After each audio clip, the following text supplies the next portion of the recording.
Hi, I am Eliziam and welcome to my channel.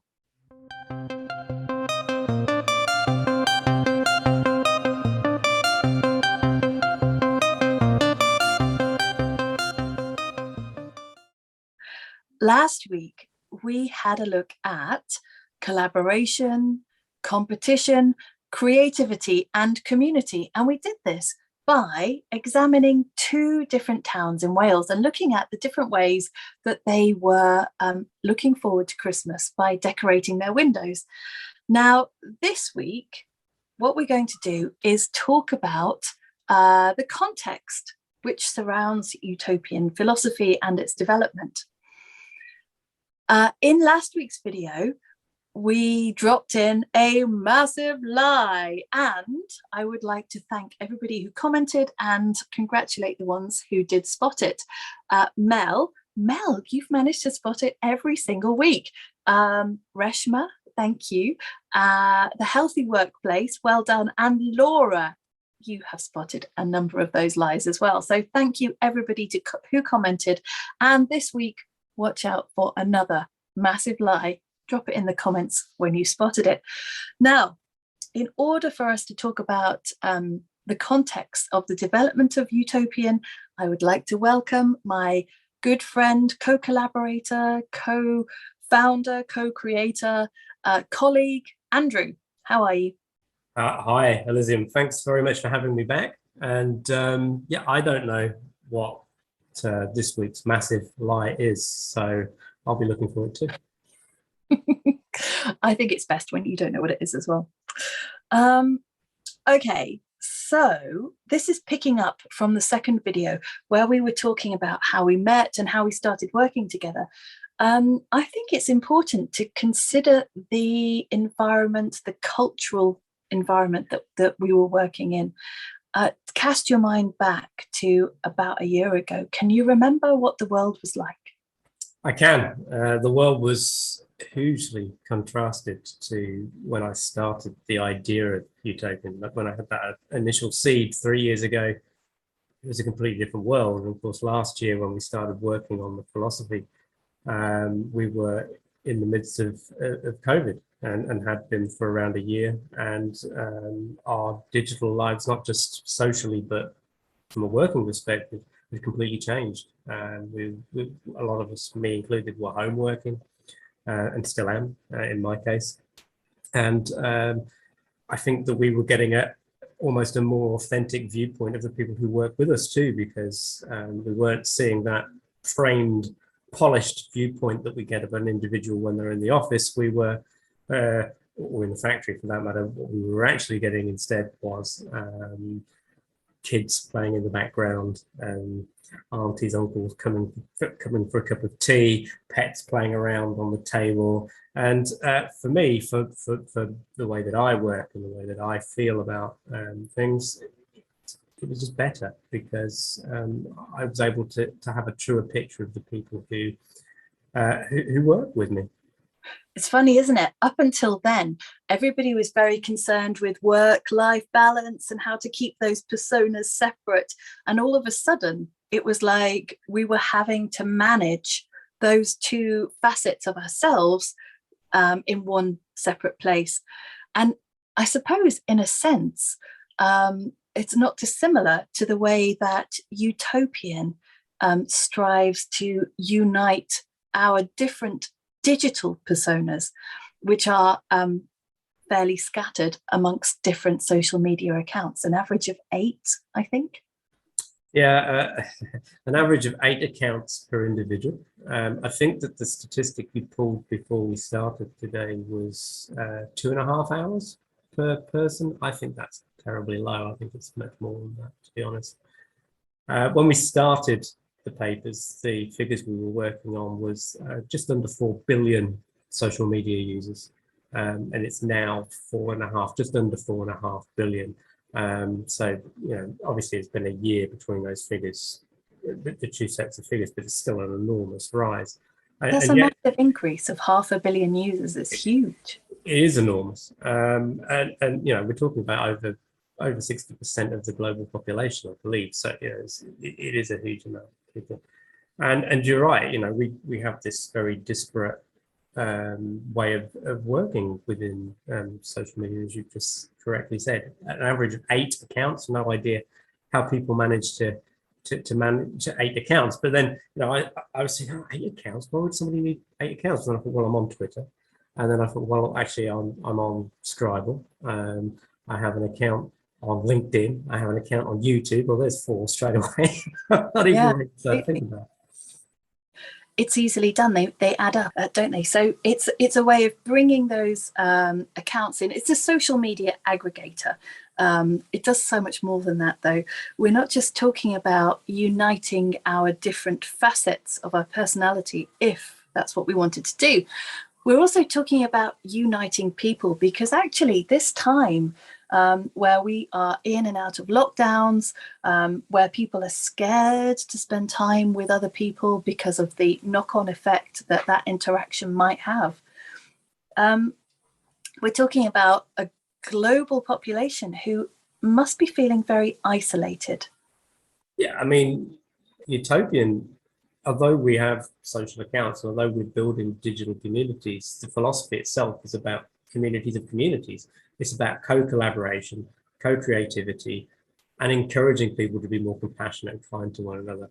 And they don't have to be digital communities. And in fact, you know, the analogy that I used to use 3 years ago when all this started was, oh yeah, you've got 2 people, a beautiful lady and a beautiful gentleman, and they've gone out to dinner, and they're having dinner over this candlelit table, and there's beautiful music in the background, and they're not gazing into one another's eyes, they're gazing at their mobile telephones. And the amount of times I used to see that was incredible. But of course, I can't even use that anymore because people are not necessarily going to restaurants and doing these things.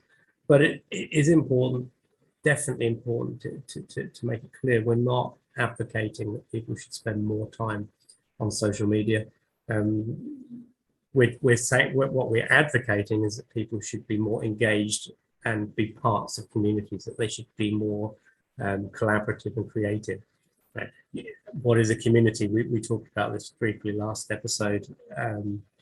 If you're not engaged, then it's just a group of people.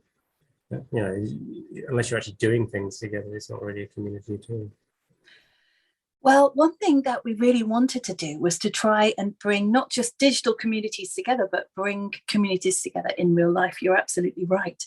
And this is not just a reaction to the pandemic and the way that we have all felt isolated, and particularly people have been very polarized against each other in their views. But it's also a reaction to the damage to the environment, for example, and to our everyday lives that capitalism has caused. So although we're not here to tell people what to think, I think it's very important to examine this culture that we are still living in today. This idea of people wanting more stuff, of working hard in order to be able to buy more stuff, and the effect really that has on our individual lives and also the planet at large when things are being shipped around the world, and they might not be things that are necessarily really truly essential to someone's existence. There's nothing wrong with working hard, but absolutely, I'm not saying that at all. No. But it's about working hard just so that you can have the latest gadget, or spend money on items which are completely unnecessary, just to try and fulfill some void within us. Yeah, I mean, I think we just want to be happy. We want people to be happy, and we don't want to be caught in a work, sleep, repeat loop. There has to be more to life than work, sleep, repeat. That's the first thing. I think the second thing is, if we're just feeding large organizations, large companies, then there is an impact on the environment. But if we can return, and you know, we see this in all sorts of areas, farming is one. If we can return, at least in some ways, to co-collaboration through cottage industry, smaller groups of people working together And this is one of the things that Utopian makes possible, this whole trading platform that I know an economy that we have within Utopian that I know you want to talk about more. What that actually enables is this ability to trade in things that you like doing and be engaged in the things that you like doing. And in doing that in smaller communities and cottage industry, you are to some extent able to disconnect at least some from these larger organizations which have so much control. And if you've got people who are working on things in other countries and they're getting paid virtually nothing to do these things, and then these large companies are taking these things and they're selling them for large sums of money elsewhere, and we know that that happens. Utopian actually empowers those people at source to continue to do what they're doing, but to trade at prices that are being traded for by the large companies. So you're helping to disconnect some of that. Absolutely right. And in fact, this touches on one of the other big factors relating to the development of utopian philosophy, which is all about the economy.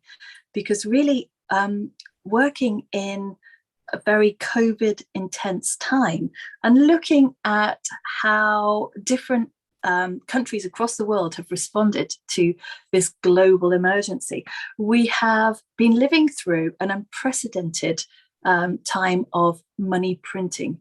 Now, obviously, it's not just as simple as banks switching the printers on and just letting them run, but digitally, bank balances have been increasing.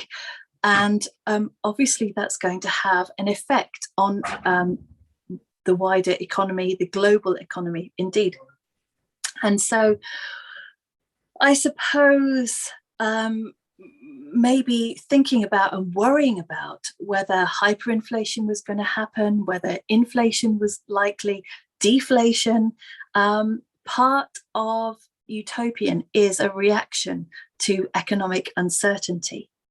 So what we did was develop a virtual currency, salt and pepper, and we built that into the platform so that every interaction that was happening online was rewarded.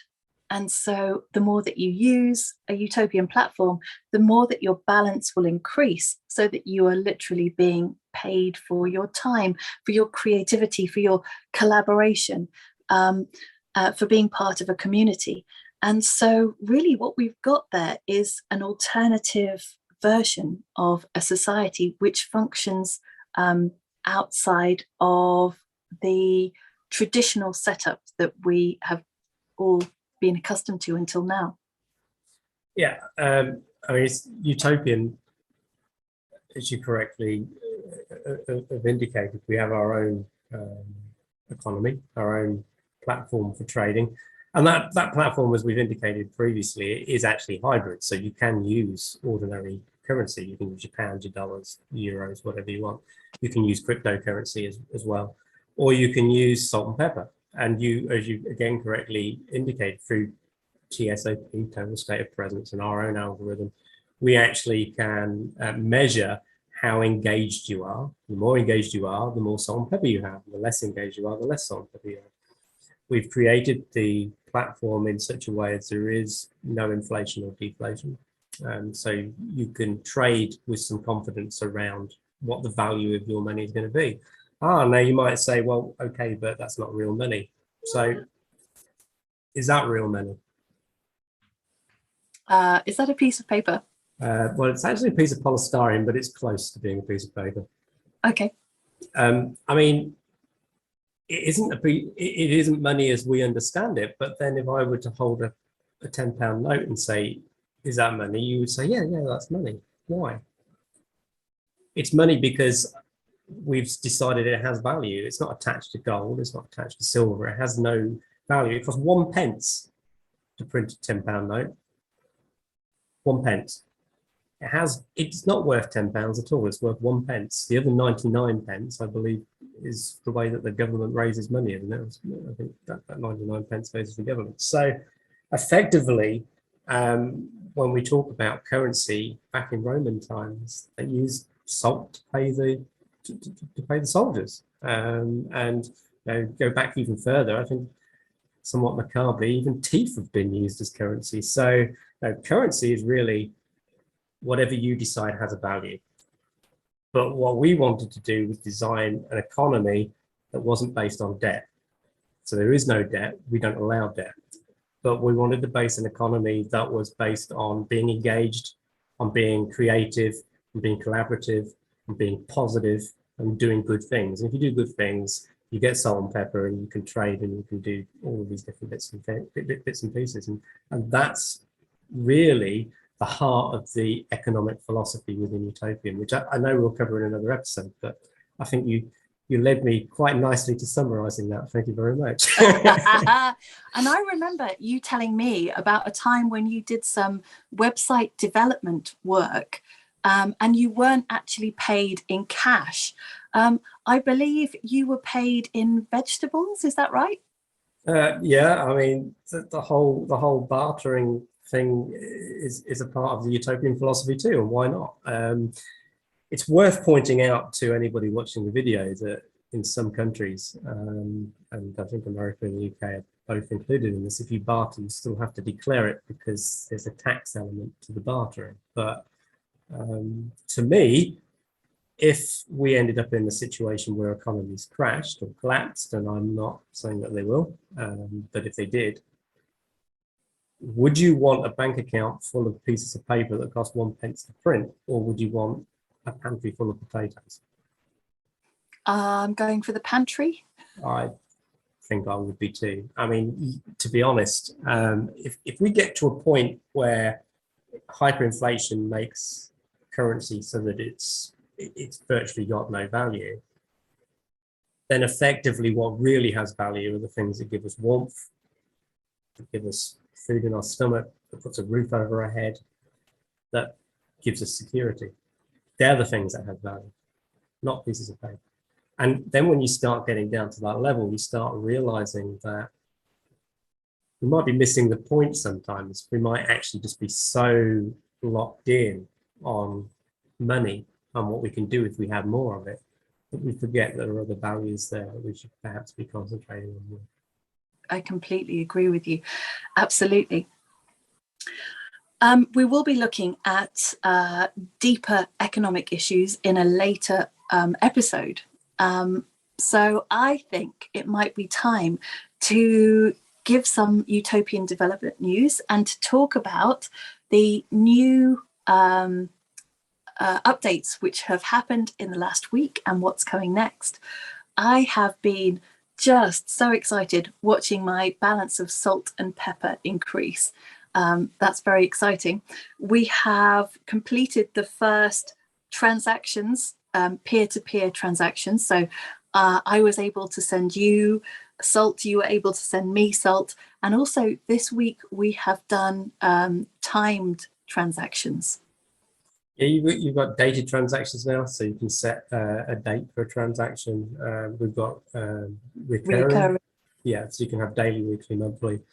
And these are all leading towards something else as well, because, I mean, maybe you want to talk about it, but there's the whole collaborative tools coming on board, and those will talk to each other. This is so exciting, literally amazing. So the next thing that is in development is an escrow tool to enable people to pay each other for the collaborative work that is happening online. And this will center around a contract tool so that people will be able to stipulate precisely what needs to be done in order to fulfill a job. Once someone has agreed to do that, payments will be agreed and attached to every different stage.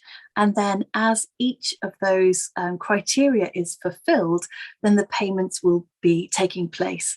So, Andrew, I know that you are working so hard in the background on this. How's it going? Yeah, it's going well. We're working to launch it initially in Scribble, which is our writers community. And a good example of that might be a writer who wants to or is publishing a book. So they might also be working, collaborating with a book cover designer, an editor, and maybe an illustrator. and they might come into Scribble and meet these different individuals as members within the Scribble community, and then they can pull them together into a project. And within that project, they can use the collaboration tools exactly as you mentioned. They can set up the various different goals within the project. They can set payments against those goals, and evidence or the actual things that are being done can also be uploaded into the timeline. So you'll be able to track where you're at with stuff. And if there is any problems in that timeline, you'll at least be able to see where those problems exist. It's genuinely fantastic and really, really, really exciting. Now, before we wrap up for today, I think that we should explain what the massive lie in last week's video was. Do you want to tell everyone? I believe that it has something to do with a certain Thomas the Tank Engine. It's about trains. I didn't travel between the two places, Dolgellau and Corris, by train because there isn't one. There is a steam train, I think, in Corris, but Dolgellau hasn't had a railway for a long time, as I understand. Yeah, I got it, but yeah, there were 4 people who got that actually, so it was pretty good. Well, I hope that this week's massive lie didn't pass you by. And please stick it in the comments when you think you found out what it is. And also, feel free to put any other comments below this video. There are other ways that you can get in touch with us as well. You can use Video Ask. It's a service where we can chat through video messages. So please click that link if you want to get in touch. There is also links to our social media accounts, and we would be very happy to chat with you. What else do we need to say? I think you've covered it all. Next week. Oh yes, what are we talking about next week? Next week, we're going to have a look at the utopian laws. So I suppose this is the foundation constitution to what we're doing. So would you like to come back next week and talk about those? I can do that for you, definitely. And I might even wear something Christmassy next week. Wow, I can't promise the same, but I mean, maybe. Brilliant. Okay, well, thank you so much for your time. Thank you for chatting today. And I am looking forward to seeing you next week. And before I go, there is just enough time to thank you for clicking like, subscribe, and putting the bell notification on. And don't forget, if you like this channel, don't tell me, tell your friends.